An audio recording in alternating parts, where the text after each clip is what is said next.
Պարոն Դանիելյան, ներողություն, մինչև ձեզ կպատասխանել, այս ընթացքում ուր գնացիք, ինչ պատասխանեցիք Ոստիկանություն են գնացել, ոստիկանությունում ասել են մեզ, որ քննչական բաժանում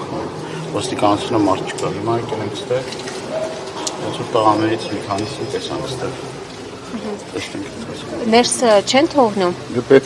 Պետք է զեկուցեն և ըստ գործող կարգի գործողությունները շարունակեն էլ իրենց։ Տեսնենք, սպասում ենք, որ պետք է զեկուցեն, տեսնենք ինչ պատասխան կհասնի։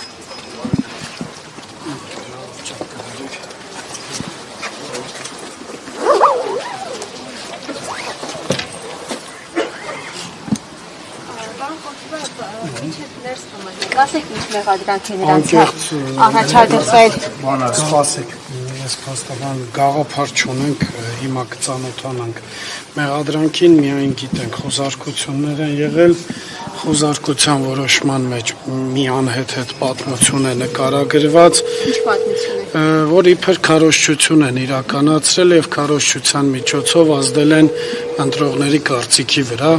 Հիմա ես չեմ պատկերացնում ուրիշ ինչ ձև պետք է իրականացվի նախընտրական քարոզչությունը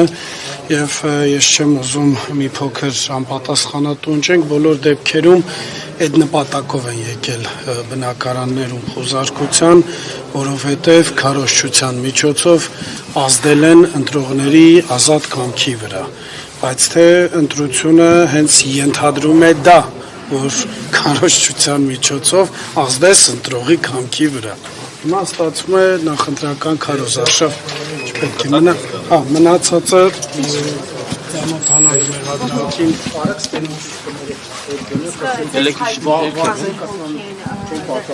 Անկեղծ շուրջ 10-ի մասին են խոսակցությունը, հիմա կփորձենք հասկանալ։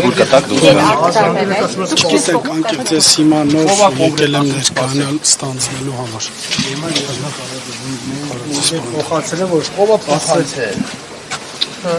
Դժվար է նորմալ, բայց իսկ կտրուկ պատասխանը ո՞րն է։ Ասեք